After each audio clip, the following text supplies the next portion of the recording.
সমূহ দৰ্শকবৃন্দলৈ দেওবৰী আড্ডালৈ স্বাগতম জনাইছোঁ। লগতে ভোগালী বিহুৰ উলগ জনাইছোঁ। পৰিৱেশ বেলেগ, মানুহ বেলেগ। আপোনালোক হয়তো আচৰিত হৈছে যে দেওবৰী আড্ডাৰ এই খণ্ডটোত অনুপম চক্ৰৱৰ্তী সলনি এয়া কোন? আচৰিত হোৱাটো তেনেই স্বাভাৱিক। আজি আমি এই দেওবৰী আড্ডাৰ খণ্ডটো আমেৰিকাত অনুষ্ঠিত কৰিবলৈ ওলাইছোঁ। এয়া মই আমেৰিকাৰ যুক্তৰাষ্ট্ৰৰ মিচিগান ৰাজ্যৰ ডেট্ৰইটৰ পৰা মম্পী ভূঞা বৰা। দেওবৰী আড্ডা কেৱল অসমতেই নহয়, ৭ সাগৰ ১৩ নদীৰ সিপাৰেও আমেৰিকাতো দেওবৰী আড্ডাক আমি আঁকোৱালি লওঁ। প্ৰৱাসী অসমীয়াসকলেও দেওবৰী আড্ডাক উপভোগ কৰে। আজি এই অনুষ্ঠানটি চলাই নিয়াত মোক সহযোগ কৰিব পাৰ্থসাৰথী বৰাই। নমস্কাৰ। দেওবৰী আড্ডাৰ এই বিশেষ অনুষ্ঠানটিলৈ আপোনালোকক স্বাগতম জনাইছোঁ। বৰ্তমান আমি যুক্তৰাষ্ট্ৰৰ মিচিগানৰ পৰা আমি আজিৰ দেওবৰী আড্ডাৰ এই অনুষ্ঠানটি অনুষ্ঠিত কৰিবলৈ ওলাইছোঁ। আপোনালোকে নিশ্চয় দেখিছে এই সমগ্ৰ অঞ্চলটি বৰফৰ তলত ঢাক খাই আছে। বৰ্তমান বাহিৰত তাপমান হ'ল -৫ ডিগ্ৰী। দেওবৰী আড্ডা সাধাৰণতে মুকলি ঠাইত পতা হয় যদিও এই পৰিৱেশত বাহিৰত ৫ মিনিট থিয় হৈ থকাই দিগদাৰ। গতিকে এই অনুষ্ঠানটি আজি ঘৰৰ ভিতৰতে অনুষ্ঠিত কৰা হ'ব।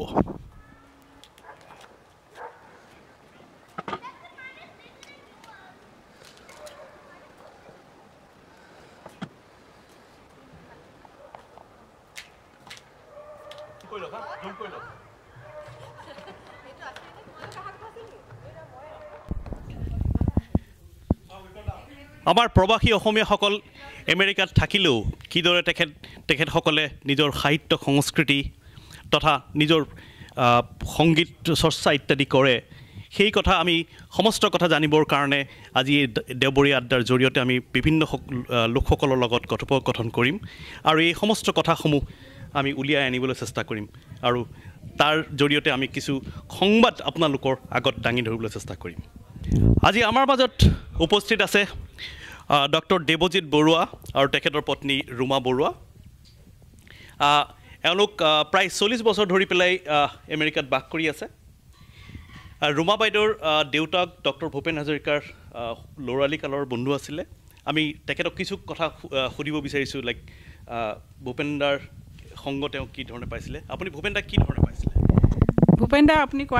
তুমি কোৱাৰ নিচিনাই মোৰ দেউতাৰ সৰুকালৰ বন্ধু আৰু একেলগে বানাৰসত আছিলে। তাৰ পিছৰ পৰাই সদায় দে বিন লাইক খুব ক্ল'জ আৰু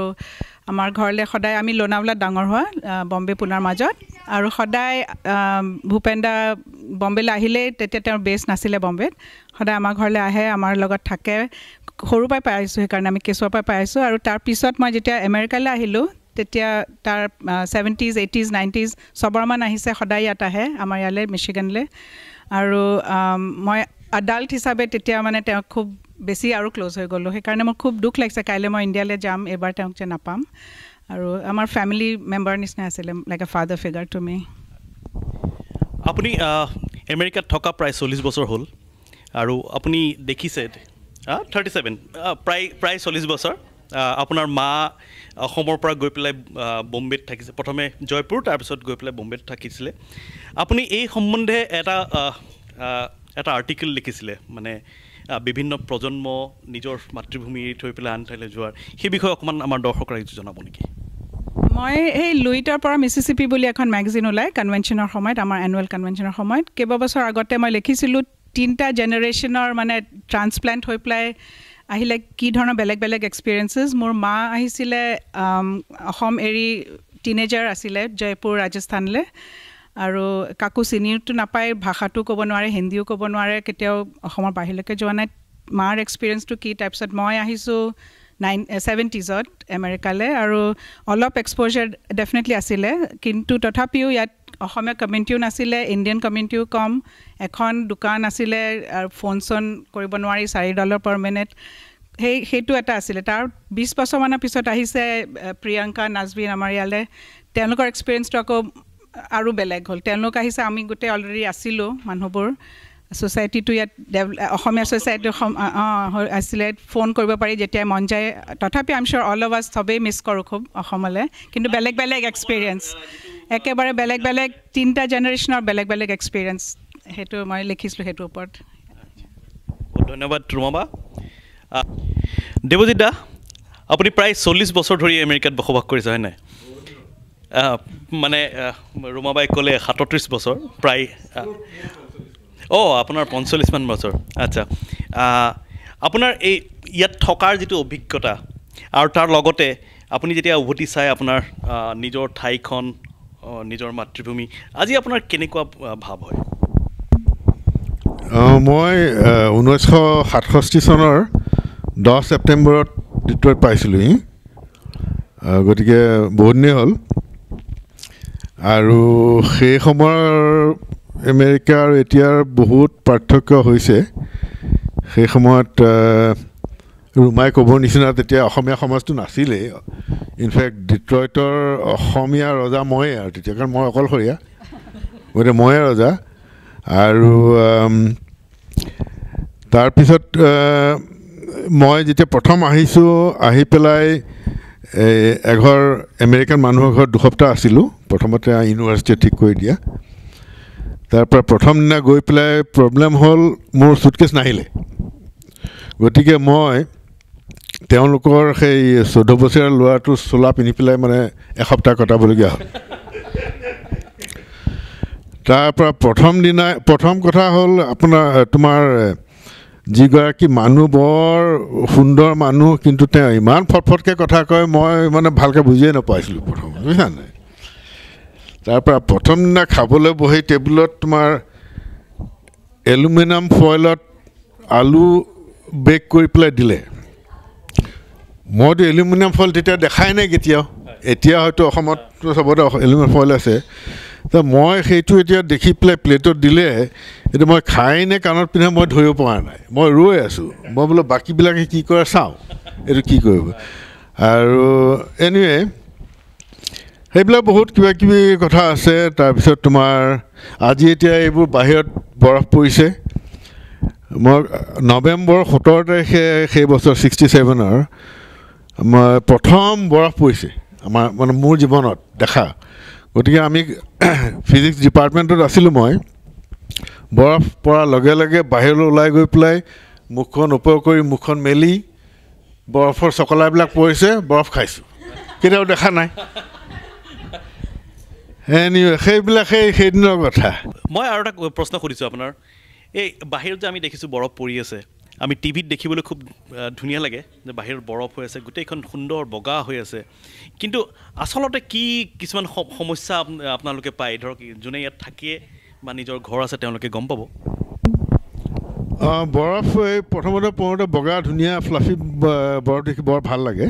কিন্তু সমস্যা ঢেৰ আছে প্ৰথম কথা হ'ল আমি যেতিয়া ষ্টুডেণ্ট আছিলোঁ খোজকাঢ়ি যাব লাগে অহা যোৱা কৰিব লাগে বৰফত খোজকাঢ়োঁতে তোমাৰ প্ৰথম কথা জোতা বেয়া হৈ যায় গতিকে তাত ৰবাৰৰ গামবুটৰ নিচিনা এযোৰ পিন্ধিবলগীয়া হয় আৰু বৰফ পৰি পেলাই যেতিয়া আইচ হৈ যায় তেতিয়া তোমাৰ পিছল খাই পৰিলে মোৰ সেইটো নিয়মে আছিলে বছৰত মানে প্ৰত্যেক উইণ্টাৰত দুবাৰকৈ মই পিছলি পেলাই মানে পৰোঁৱেই আৰু সেইটো নিয়মেই আছিলে এয়া আৰু তাৰপিছত প্ৰথম বৰফ পৰোঁতে বগা বগা ধুনীয়া লাগে কিন্তু অলপ দেৰি সময়ৰ পিছতে গোটেই লেতেৰা হৈ বোকাৰ নিচিনা হৈ যায় তেতিয়া আৰু কষ্ট আটাইতকৈ ডাঙৰ কথা গাড়ী চলোৱা বৰফত গাড়ী চলোৱা পিছলি স্কিড কৰি তাৰপিছত আইচ হ'লেতো মহা প্ৰব্লেম সেইবিলাক সমস্যা ঢেৰ আছে আৰু তোমাৰ ঘৰ যদি হয় তেতিয়াতো সেই চোতালখন তোমাৰ ড্ৰাইভ হৈ গোটেই চাফা কৰিব লাগিব সেই মহা কষ্টৰ কথা গতিকে মোৰ সেই প্ৰথম কষ্ট গ'ল কিন্তু মোৰ ল'ৰা ডাঙৰ হোৱাৰ পিছত তেতিয়া ল'ৰাক মানে লগাই দিলোঁ সি এইবোৰ কৰিবলৈ লৈছিলে আপুনি ভূপেন দাক মানে আপুনি ক'লেই ধৰক ভূপেন দাক আপুনি পাইছে আপোনালোকৰ বিয়াত ভূপেন দাই এটা বিয়ানাম ৰচিছিলে সেই বিয়ানাম ফাকি মনত আছে নেকি আপোনাৰ বিয়াৰ নাম ফাকি মোৰ মনত নাই ভূপেন দা হ'ল কি ভূপেন দা মই কৈছিলোঁ যে আমি সৰুতেতো এনেই ফাংচনত দেখিছিলোঁ তাৰপিছত তেখেতক ঘৰুৱাকৈ লগ পালোঁ প্ৰথম হ'ল আমাৰ বিয়াত কাৰণ মোৰ শহুৰৰ তেখেত খুব সুহৃদ বন্ধু আছিলে বিয়াত আহি পেলাই তেখেতে কাগজ এখিলাত এটা বিয়ানাম লিখিলে সেইটো বিয়ানামটো এটা আমি বনাই থৈছোঁ এইটো ইয়াতে আছোতো নাজানো কি কেনেকৈ গাইছিলে কিন্তু কথাখিনি মই কৈ দিছোঁ আহিছে আমাৰে ৰুমাকে নিবলৈ আমাৰে ৰুবু আজীৱন ফাৰ্ষ্ট ক্লাছ যিজনী ৰুমাকে নিবলৈ আহিছে তেওঁ আজীৱন হোৱা নাই ছেকেণ্ড ক্লাছ ডিট্ৰইট চহৰৰ আমাৰে দৰা য়াংকি দেশৰে আমাৰে দৰা আমাৰে কইনা আধা অসমীয়া আনিছোঁ মহাৰাষ্ট্ৰৰে পৰা সুৰটো মোৰ মনত নাই নেচেলি কিন্তু এইটোকে অতি সুন্দৰ দেৱজিৎ দা আৰু ৰোমাবা অশেষ ধন্যবাদ আজি দেওবৰীয়া আড্ডাত আপোনালোকে আমাক বিভিন্ন বিষয়ত নিজৰ অভিজ্ঞতা জনালে ধন্যবাদ আমাৰ মাজত আজি উপস্থিত আছে চিত্তৰঞ্জন দাস আৰু তেখেতৰ পত্নী ৰুবি দাস তেওঁলোক অসমৰ নগাঁৱৰ পৰা আৰু তেওঁলোক ইয়াত আজি 39 বছৰ ধৰি বসবাস কৰি আহিছে গতিকে আপুনি কওকচোন ইয়াত থকা অভিজ্ঞতাৰ বিষয়ে আপোনাৰ আমি মোৰ প্ৰায় 39 বছৰ হ'ল ইয়াত অহা তেখেত ইয়াত 4-5 বছৰ আগত আহিছে বিয়াৰ পাছত মই 1972 ইয়াত আহিলোঁ প্ৰথমতে চাৰ্লছ ইউনিভাৰ্চিটি ভাৰ্জিনিয়া চাৰ্লছ আছিলোঁ ভাৰ্জিনিয়াৰ পৰা ইয়াত প্ৰায় 4 বছৰ হ'ল অহা ডিট্ৰইটত এটা টেম্পল আছে দুৰ্গা টেম্পল সেইটো 6 বছৰ আগতে তেওঁ লোকেল পিপলে কিনিছিলে মই তাত গৈ ইমান ইনভলভ হৈ গ'লোঁ মানে মোৰ ৰিটায়াৰমেণ্টৰ সময়টো তাত প্ৰায় ভালেই কাটিছে সুবিধা হোৱা নাই মোৰ চিনাকি বন্ধু আছে তেওঁলোকৰ দুৰ্গা টেম্পলত নতুন দুৰ্গা পূজা খুব ভাল মানে ঘৰৰ নিচিনাকৈ পূজা হয় তাত সেইটো এটা মোৰ ক্লাছ পইণ্ট মানে ৰিটায়াৰমেণ্টৰ পাছত আমি এইখিনিতে উল্লেখ কৰিব বিচাৰিছোঁ ৰুবিবাই যি দুৰ্গা মন্দিৰৰ কথা উল্লেখ কৰিছে যোৱাবাৰ পূজাত আমি সেই মন্দিৰত পূজা চাবলৈ যোৱাৰ সৌভাগ্য হৈছিলে আৰু ৰুবি বাইদেউ এতিয়াও আপুনি উপসভাপতি মই যদি ভুল কৰা হয়নে ৰুবি বাইদেউ সেই পূজা কমিটিখনৰ উপসভাপতি হিচাপে কাৰ্যনিৰ্বাহ কৰি আছে আৰু শুনিছোঁ তেখেতে বৰ ধুনীয়া বিয়া নাম গায় আজি তেওঁ আমাৰ ওচৰত বিয়া গান গাই শুনাব বিয়া নাম কৃষ্ণ ঋণিকি ৰাম কৃষ্ণ দেখিছোঁ যমুনা হৰি মূৰ পইছে কদম তলে ৰাম কৃষ্ণ পানী তুলিবলৈ ৰাম কৃষ্ণ কঁকালত কলসী হৰি মূৰ লাহেকে কাটিবা পানী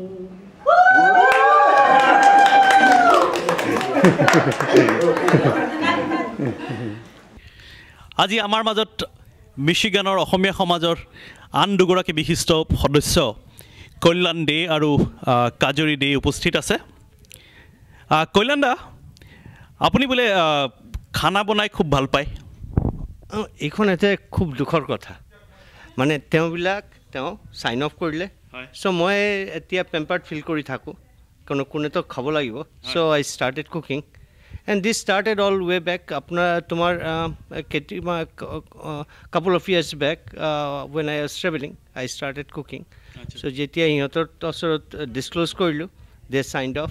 and then I started cooking মানে আপুনি যেতিয়াৰ পৰা খানা বনাবলৈ ল'লে কাজৰী বাইদেউহঁতে মানে খানা বনাবলৈ বাদ দিলে বাছ এইখন তো সেইটোৱে আপোনাক সহায় কৰিলে নে কি কৰিলে এইখন এটা লেচন লাৰ্ণ কিন্তু মই ইমান পেম্পাৰ্ড ফিল কৰিলোঁ তোমালোকক খুৱাব কৰিলোঁ আচ্ছা and then everyone started pampering me now that I become a by choice I become a chef. আপুনি মানে ভাল ৰান্ধনি হৈ পৰিল এতিয়া আপুনি কিবা আজি বনাই আনিছে নেকি বিহুৰ উপলক্ষে সুন্দৰ এয়া মোলৈকে দিছে নেকি খবৰ কণীৰ তৰকাৰী আচ্ছা তাৰপৰে এটা ছাগলী মাংসৰ চপ আৰু তোমাৰ কপিৰ ডালনা আৰু এইখন তোমাৰ ইয়ে আছে পকোৰা এয়া মোক খাবলৈ দিছে নেকি কিন্তু তুমি এয়া মোক খাবলৈ দিছে নেকি কিন্তু তুমি কেতিয়াও নকবা যে এইখন বেয়া because in front of camera আচ্ছা মই তাৰমানে আপুনি ভাল বুলি কোৱাটোৱে বিচাৰিছে আচ্ছা মই অকণমান টেষ্ট কৰি পেলাই চাওঁ কেনেকুৱা লাগিছে আজি খাবলৈ কেমেৰাৰ বাহিৰত হয় থেংক ইউ কেনেকুৱা পাইছা বৰ ধুনীয়া লাগিছে দেই খাবলৈ খোৱাৰ আগতে খোৱাই নাই দেখোন খোৱাৰ আগতে তেনেকৈ হ'লে কেনেকৈ হ'ব তুমিও টেষ্ট কৰা অ'কে আজি কল্যাণ দাই বিহু উপলক্ষে বিভিন্ন সামগ্ৰী বনাই আনিছে এইটো মোৰ হাতত আছে এইটো পকৰা মই এতিয়া খাই চাইছোঁ মই অৱশ্যে খোৱাৰ আগতেই ভাল লাগিছে বুলি ক'লোঁ সঁচাকৈ বিৰাট বঢ়িয়া হৈছে বিৰাট বঢ়িয়া বনাইছে আপুনি কাজৰি বাইদেউ আপুনি অসমত ডাঙৰ দীঘল হোৱা আমেৰিকাত জন্মগ্ৰহণ কৰিছিলে আকৌ আমেৰিকাতে আছে এতিয়া এই বিষয়ে দুআষাৰমান ক'ব নেকি মই ৱাশ্বিংটন ডিচিত মই জন্ম হৈছিলে তাৰপিছত আমি যোৰহাটত যাওঁ যোৰহাটত মোৰ schooling starts and then Guwahati Shillong so' মই লাইক মোৰ prime time and all my college and school years are in Guwahati and Assam and এইখিনিত মোৰ ভূপেন্দাৰ এটা ফেমাছ আৰু মোৰ প্ৰিয় গানটোৰ কথা মনত পৰে মই লুইতৰ পৰা মিছিছিপি হৈ ভলগাৰ ৰূপ চালোঁ অটৱাৰ পৰা অষ্ট্ৰিয়া হৈ পেৰিছ উভতি ল'লোঁ মই ইলোৰাৰ পৰা পুৰণি ৰহন চিকাগোলে কঢ়িয়ালোঁ বৰ্ষেৰ দুচম্বেৰ মিনাৰত শুনা পালোঁ বহুতুৱেইনৰ সমাধিত বহি গড়কেৰ কথা ক'লোঁ এবাৰে মুঠি পাতৰ মানুহ আপোন হৈছে পৰ হে মই যাযাবৰ অতি সুন্দৰ আপুনি এটা বাংলা গান গাবে নেকি থ্যাংক ইউ পার্থ ঠিক আছে let me try one let's remember this day so এই কথাটি মনে রেখো আমি যে গান গেয়েছিলাম মনে রেখো আমি যে গান গেয়েছিলাম জীর্ণ পাতা ঝরার বেলায় মনে রেখো এই কথাটি মনে রেখো I believe everybody will remember this moment কিয়নো আমাৰ ইয়াত I'm so fortunate we have some very good family and friend here আৰু সদায় আমি মিলি থাকোঁ বিহু পাতোঁ and this is really very nostalgic. I'm very proud of being from Assam and I feel very rich about it. Thank you, Partha. ধন্যবাদ কাজৰি বাইদেউ আপুনি আমাক বৰ সুন্দৰ ৰবীন্দ্ৰ সংগীত গাই শুনালে অশেষ ধন্যবাদ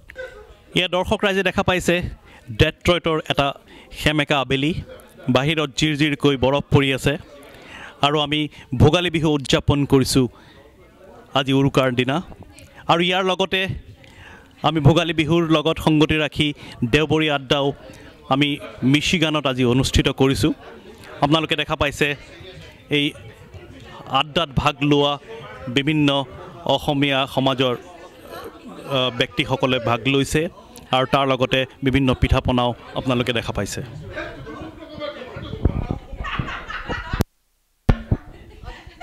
অসমীয়া নহয় যদি অসমৰ ছোৱালী এয়া আমাৰ মাজত আছে বাণী ৰাও নমস্কাৰ আৰু তেওঁ আপুনি কওকচোন আপুনি অৰিজিনেল ক'ৰ হয় আৰু আপুনি ক'ত ডাঙৰ দীঘল হৈছে মই অৰিজিনেলি কৰ্ণাটকাৰ মা দেউতা কৰ্ণাটকাৰ হয় কিন্তু মই ডাঙৰ হোৱা গুৱাহাটী ইউনিভাৰ্চিটিত মোৰ দেউতা শিকাইছিলে ফিজিক্স ডিপাৰ্টমেণ্টত মই গুৱাহাটী ইউনিভাৰ্চিটিত জালুকবাৰীত ডাঙৰ হোৱা আৰু আপুনি বৰ ধুনীয়া নাচে আপুনি কেতিয়াৰ পৰা শিকিছে আৰু সেই বিষয়ে আপুনি কওকচোন মই 5 বছৰমান আছিলোঁ যেতিয়া ষ্টাৰ্ট কৰিলোঁ মোৰ গুৰুৰ নাম হ'ল ইন্দিৰা পিপি বৰা তেওঁৰ লগত তেওঁৰ কাষত মই শিকা মই 8 বছৰমান শিকিলোঁ গুৱাহাটীত তাৰপিছত মই গ্ৰেজুৱেশ্যন কৰিলোঁ বৰোদাত গুজৰাটত আপুনি ইয়াতো আপোনাৰ ইয়াত ডান্স স্কুল আছে আপুনি ইয়াতো ডান্স শিকায় গতিকে আপুনি ইয়াত আমেৰিকানকো শিকাইছেনে ডান্স ইয়াতে মোৰ আমেৰিকান ষ্টুডেণ্টছ কম আছে কিন্তু ইণ্ডিয়ান ষ্টুডেণ্টছ বহুত বেছি মোৰ ইয়াতে মোৰ প্ৰায় 8 বছৰ হ'ল এতিয়া ইয়াতে শিকায় it's bin 8 years and I have around maybe 150 students and it's all thanks to my guru Indira Bora আৰু আমেৰিকান ষ্টুডেণ্ট কিন্তু কমেই it's hard to find that commitment in American students for this kind of dance আৰু আপুনি অসমলৈ গৈছেনে এতিয়া ইয়ালৈ অহা পা ইয়াত থকা পা অসমলৈ আপুনি গৈ আছেনে অসমলৈ ইয়ালৈ অহাৰ পিছত গৈছোঁ কিন্তু এইবাৰ প্ৰথম মই নগ'লোঁ মোৰ মাহঁত কৰ্ণাটকালৈ শ্বিফ্ট হ'ল শ্বিফ্ট হোৱাৰ পিছত মই অসমলৈ যোৱা নাই আৰু আপুনি ইমান ধুনীয়াকৈ অসমীয়া কয় আৰু আপুনি বিহু নাচে ভাৰত নাট্যম আচ্ছা গতিকে আমাৰ লগত উপস্থিত আছে वाणीर हस्बैंड शीतल राव हाय मैं आपसे एक सवाल पूछना चाहता हूँ कि आपका कोई असमीज कनेक्शन नहीं है तो वाणी के थ्रू आप असमीज सोसाइटी के साथ जुड़े और आर्मी ग्रुप के साथ जुड़े आपको कैसा लगता है Oh, I'm delighted. I'm so blessed that I find everyone very welcoming and friendly. It's a delight for me. They're like everyone here is part of my extended family. Yeah. Okay, thank you. Thanks a lot, Sheetal and Vani. Vani, আমাক এটা নৃত্য পৰিৱেশন কৰি দেখুৱাবা নেকি মই I'll be happy to কিন্তু আজি মই ভাৰতনাট্যম নকৰোঁ মই সেমি ক্লাছিকেল এটা কৰি দেখাম ঠিক আছে বাৰু আমাক বাণীয়ে এতিয়া এটা সেমি ক্লাছিকেল নৃত্য পৰিৱেশন কৰি দেখুৱাব সাৰেগামা পাধানিসা ফুলৰে মেলাতে ওখিয়ে গীত গায় ফুলৰে মেলাতে ওখিয়ে গীত গায় মৌমাখি গুনগুন সুর তুলে বিনা তাকে দেখি বুলবুলি না ধিন ধিন তবলা বজায় মইনাই আনন্দতে সরগম গায় গা পা পা পা গা পা ধানি ধা পা মা গা মা মা রে পা মা গা রে সা গা রে সা নি সা সা সা সা সরগম পা ধানি সা ফুলরে মেলাতে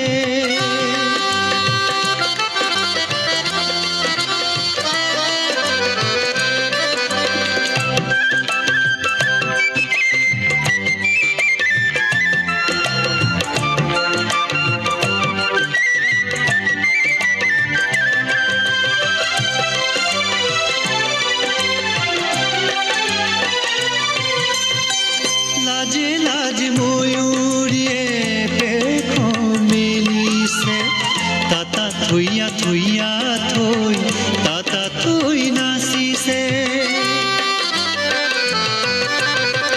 লাজে লাজ ময়ূরিয়ে পেখো মেলিছে তাতা থইয়া থইয়া থই তাতা থই নাচিছে বসন্ত মেলাতে সুখীয়তি গীত গায় বসন্ত মেলাতে সুখীয়তি গীত গায় কুকু কুলিয়ে মিঠা মিঠা গীত গায় কুকু কুলিয়ে মিঠা মিঠা গীত গায় মইনাই আনন্দতে সরগম গায় গা পা পা পা গা পা ধানি ধা পা মা গা মা মা রে পা মা গা রে সা গা রে সা নি সা সা সা সা সরগম পা ধানি সা ফুলরে মেলাতে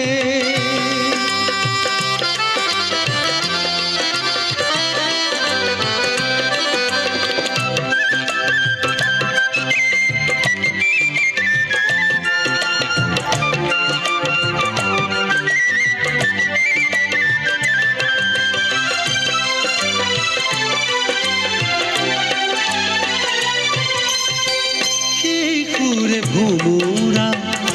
আকুল হল যে ফুলে ফুলে দুলি দুলি বিয়াকুল হল যে সেই সুরে ভুমুরা আকুল হল যে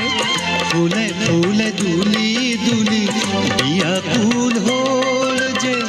ফুরে ফুরে চন্দনা গায় মাথু তারানা ফুরে ফুরে চন্দনা গায় মাথু তারানা দ্রিম তানা না না না না দ্রিম তানা না না না দ্রিম তানা না না না না দ্রিম তানা না না না মইনাই আনন্দতে সরগম গায় গা পা পা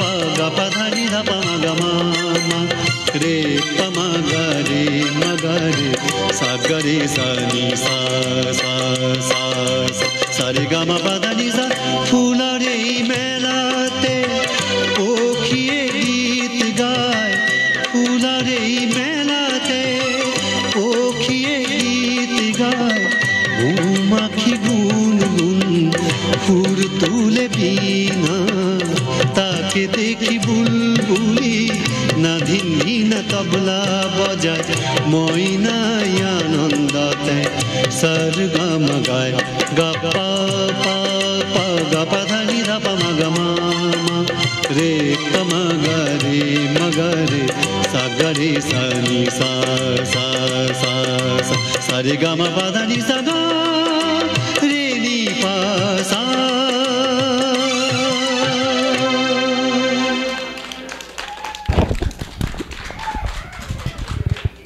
ধন্যবাদ বাণী, পুলক বেনাৰ্জীৰ এই সুন্দৰ গীতটিত নৃত্য পৰিৱেশন কৰাৰ বাবে অনেক ধন্যবাদ। আমাৰ মাজত আছে আমাৰ বিশিষ্ট লেখক এজন, তেওঁৰ নাম হৈছে ফণীন্দ্ৰ শৰ্মা আৰু তেখেতৰ পত্নী উপস্থিত আছে জেউতি শৰ্মা। আৰু এখেতৰ লিখা মেলা গল্প আজি প্ৰবন্ধ সাদিন সাতসৰী গৰিয়সী প্ৰান্তিক আদিবোৰত ওলাই থাকে। আৰু তেওঁ এই বিষয়ে আপুনি অলপ কওকচোন। এই বিষয়েনো কি ক'ম,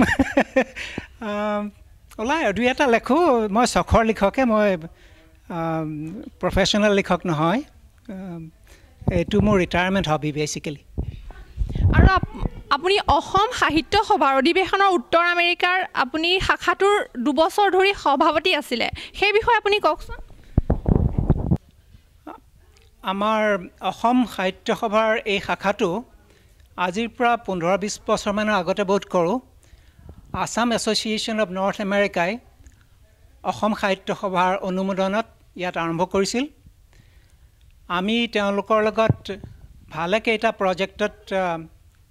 জড়িত আছিলোঁ আৰু আমি ভালেখিনি অৱদানো আগবঢ়াইছিলোঁ। আমাৰ এই শাখাই প্ৰাইমেৰীলি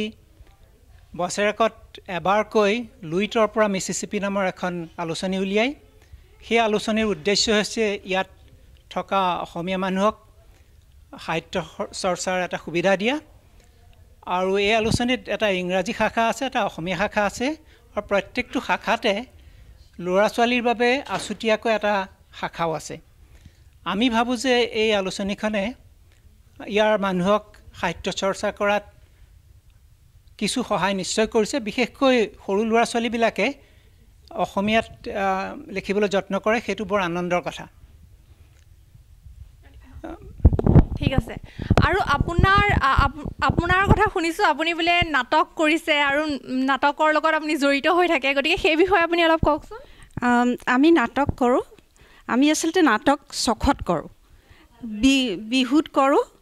আৰু আছাম এছ'চিয়েশ্যনৰ নৰ্থ আমেৰিকাৰ যিখন অধিৱেশন হয় তাত কৰোঁ। আৰু আমাৰ মানে বহুত ফূৰ্তি আনন্দ হয়, আমি মাত্ৰ মানে আনন্দ কৰিবৰ কাৰণেই কৰোঁ। আচ্ছা, আপুনি গল্পও লিখেনে নে কবিতাও লিখে? আৰু আপুনি কেতিয়াবা পত্নীৰ কাৰণে ৰোমান্টিক কবিতা লিখিছেনে? যদি লিখিছে আপুনি গাই শুনাওকচোন। নাই, মই কবিতা একেবাৰে নিলিখোঁ, কিন্তু অলপতে এওঁক মই দেখিছিলোঁ আইনাৰ আগত থিয় হৈ বৰ দুখ কৰি থাকে, ইমান যে বুঢ়ী হৈছোঁ পাই। তাকে দেখি মই কেইটামান শাৰী লিখিছিলোঁ। কবিতা হৈছে বুলি ক'ব নোৱাৰোঁ, আৰু ৰোমান্টিকটো কেতিয়াও হোৱা নাই, তথাপি গাই শুনাইছোঁ। সোণজনী দাপোনত চাই মুখ কিয় কৰা দুখ, তুমি জানা ময়ো জানো, যৌৱন আমাৰ আৰু নাই, আমাৰ ক্ষয়িষ্ণু দেহাত আৰু মুখৰ ৰেখাত কালে তাৰ নাম লিখি যায়। কি কৰিবা বয়সৰ নিষ্ঠুৰ আচুৰ, নোৱাৰে মচিব কেৱে, দুখ কৰি একো লাভ নাই। সেয়েহে সদায় কওঁ জীৱনৰ সোণালী আবেলি, স্মৃতিৰ পাপৰিবোৰ একেলগ কৰি আহা ৰচো গীত মৰমৰ, ৰূপোৱালী জোনালীত একেলগে বহি আকাশৰ তৰা গণি গণি। বঢ়িয়া গালে। আপোনাৰ কেনেকুৱা লাগিলে কবিতাটো? খুব ভাল লাগিলে। ঠিক আছে আৰু আমি আশা কৰিছোঁ আৰু যাতে লিখি থাকক আপোনালৈ আৰু লিখি থাকক যাতে আৰু ধুনীয়া ধুনীয়া কবিতা আৰু আমি শুনি থাকিম আগলৈও এইবাৰ আমি আহোঁ অসমৰ তিনিচুকীয়াৰ ডক্টৰ চিৰঞ্জীৱ দত্তৰ ওচৰলৈ তেখেত তিনিচুকীয়াৰ পৰা 1995 চনত মেট্ৰিকত ষ্টেণ্ড কৰিছিল অকল ষ্টেণ্ড কৰাই নহয় প্ৰথম স্থান অধিকাৰ কৰিবলৈ সক্ষম হৈছিল আপুনি স্কুলখনৰ বিষয়ে অলপ কওকচোন আপোনাৰ মোৰ স্কুলখনৰ নাম আছিলে সৌমাৰজ্যোতি বিদ্যালয় আৰু সেইখন স্থাপিত হৈছিলে 1983 চনত আৰু আমাৰ ঘৰৰ ওচৰৰ মানে দেউতাকে আদি কৰি কেইজন মানুহ একেলগে স্কুলখন ষ্টাৰ্ট কৰিছিলে আৰু আমি মানে মেট্ৰিকত আমাৰ বেষ্টটো ফাৰ্ষ্ট বেষ্ট আছিলে মেট্ৰিকৰ গতিকে এতিয়া আজি স্কুলখনৰ অলমষ্ট 17-27 বছৰ 28 বছৰ হ'ব হ'ল আৰু এতিয়া স্কুলখন মানে এখন আশাৰী স্কুল তিনিচুকীয়াৰ সেয়া আচ্ছা আৰু ঠিক আছে তেনেহ'লে আপোনাক আজি স্কুলীয়া কুৱেশ্যন এটাকে সোধোঁ আপুনি আপোনাৰ মনত আছেনে অ' ফুল নুফুল কিয় সেইটো আমাক গাই শুনাব নেকি মনমি হেল্প কৰিবা দেই নাই এইটো আপুনি নিজেই গাব লাগিব ঠিক আছে অ' ফুল নুফুল কিয় গৰুৱে যে আগ খায় মইনো ফুলিম কিয় অ' গৰু আগ খাওঁ কিয় গৰখীয়াই যে গৰু নৰখে মইনো নাখাম কিয় অ' গৰখীয়া গৰু নৰখ কিয় ৰান্ধনীয়ে যে ভাত নিদিয়ে মইনো ৰখিম কিয় অ' ৰান্ধনী ভাত নিদিয় কিয় খৰিকটীয়াই যে খৰি নিদিয়ে মইনো ৰান্ধিম কিয় অ' খৰিকটীয়া খৰি নিদিয় কিয় মেঘে যে বৰষুণ বৰগছ যে নুশুকায় মইনো নিম কিয় অ' বৰগছ নুশুকাও কিয় মেঘে যে বৰষুণ দিয়ে মইনো শুকাম কিয় অ' মেঘ বৰষুণ দিয় কিয় ভেকুলী যে তুৰতুৰাই মইনো নিদিম কিয় অ' ভেকুলী তুৰতুৰাও কিয় বোপা ককাৰ সজটো মই এৰিমনো কিয় অতি সুন্দৰ স্কুলীয়া শিক্ষা শেষ কৰাৰ পিছতো ইমান বছৰ পিছতো ডক্টৰ চিৰঞ্জীৱ দত্তই আজি আমাক অ' ফুল নুফুল কিয় কবিতাটো গাই শুনাবলৈ সক্ষম হৈছে আজিও তেওঁ মনত ৰাখিছে অতি সুন্দৰ আৰু কিবা আপোনাৰ চব কবিতাৰ মুখস্থ আছিল নেকি আছে নেকি আপুনি ইমান ধুনীয়াকৈ গাই দিলে আপুনি ষ্টেণ্ড কৰিছে সেইকাৰণে সুধিছোঁ নহয় গোটেই ৰাতিটো পঢ়ি আহিলোঁ যে সেইকাৰণে উপায় নাই আৰু নহয় আপোনাৰ যদি মনত আছে এক আছিল বুঢ়া বুঢ়ী সেইটো গাই শুনাব নেকি মনত আছে নেকি এইটোৱে মনত নাই তেনেহ'লে আৰু কোনে গাব সেইটো গাব নেকি আপুনি পাহৰিছোঁ নহয় কিয় তুমি যদি লগ দিয়া আৰু তেতিয়া হ'ব আৰু ঠিক আছে দি আছোঁ বোলে আহিবা নেকি হা অঁ অকলে নহ'ব একেলগে ব'লা অঁ ব'লা এক আছিল বুঢ়া বুঢ়ী সিহঁতৰ লৰালৰি কথাই এদিন দুৰে লাগি গ'ল বৰ হুৰা-হুৰি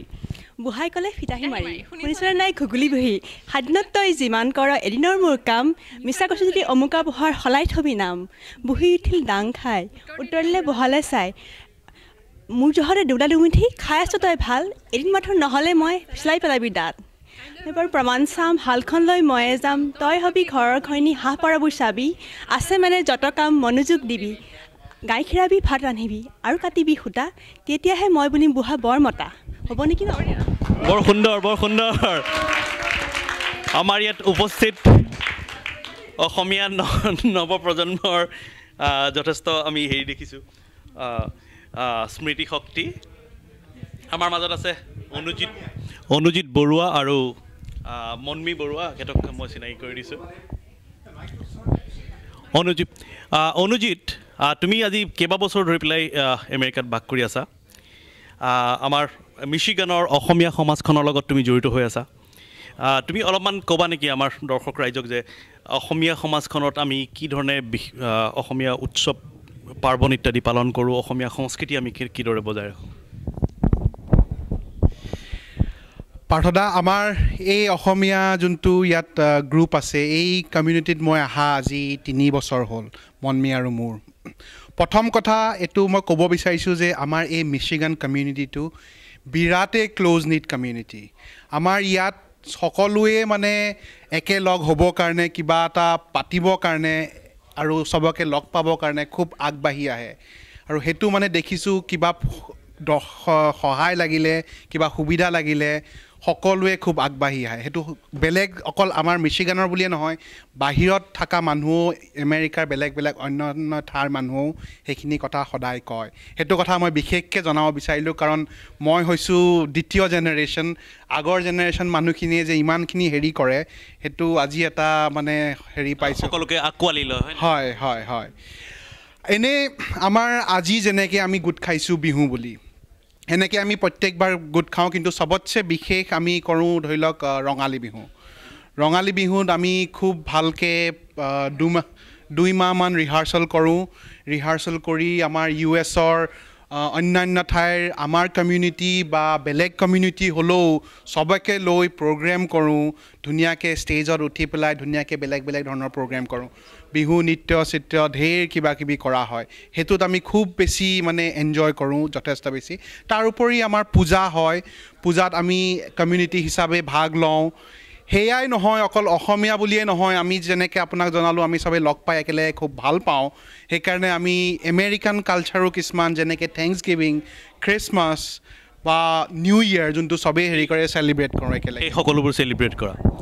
মনবি তুমি দুআষাৰ ক'বা নেকি মানে আমি যি ধৰণে সংস্কৃতিৰ লগত অনুজিতে অলৰেডি ক'লে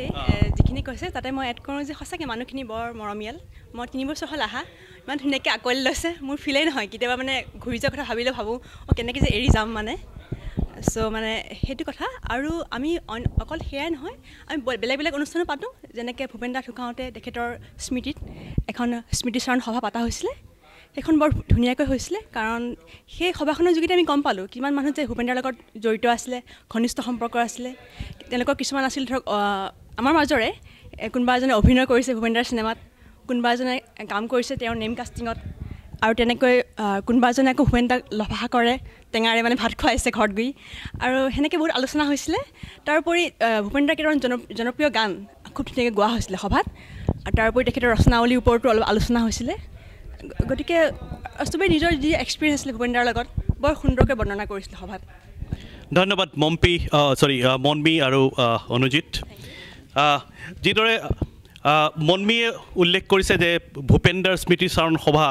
আমাৰ ইয়াত অনুষ্ঠিত কৰা হৈছিলে আমাৰ মিচিগানত অসমীয়া সমাজখন বেছি ডাঙৰ নহয় কেইজনমান মানুহ লগ খাই পেলাই আমাৰ এই অসমীয়া সমাজখন গঠিত হৈছে কিন্তু আচৰিত কথা এইটোৱেই যে সেই স্মৃতিচাৰণ সভাখনত আমি কেইবাগৰাকীও ব্যক্তি লগ পালোঁ যিয়ে ভূপেন দাক অতি ব্যক্তিগতভাৱে তেওঁক লগ পাইছিল আনকি এগৰাকী ব্যক্তিয়ে তেওঁৰ চিনেমাত কাম কৰিবলৈ সুযোগ পাইছিল আন এগৰাকী ব্যক্তিয়ে তেওঁৰ এৰাবাটৰ সুৰ নামৰ চিনেমাখনত নেম কাষ্টিঙত নাম লিখিছিল আৰু তাৰ পাছত আৰু এজন ব্যক্তিয়ে নিজৰ ঘৰত লফা শাকেৰে ভূপেন দাক ভাত ৰান্ধি খুৱাইছিল তেখেত হ'ল ধন বৰদলৈ আজি আমাৰ মাজত উপস্থিত নাই তেখেতে ভূপেন দাক ভাত খুৱাইছিল আৰু ইয়াৰ আগতে আমি দেখিছোঁ যে ৰুমা বাইদেউৰ দেউতাকৰ লগত অতি ঘনিষ্ঠ সম্পৰ্ক আছিল অসমীয়া সমাজখন মিচিগানৰ সমাজখন যদিও খুব ডাঙৰ নহয় তথাপিও অসমীয়া পৰম্পৰা অসমীয়া সংস্কৃতি বজাই ৰাখিবলৈ সক্ষম হৈছে এই আড্ডা চলি থাকিব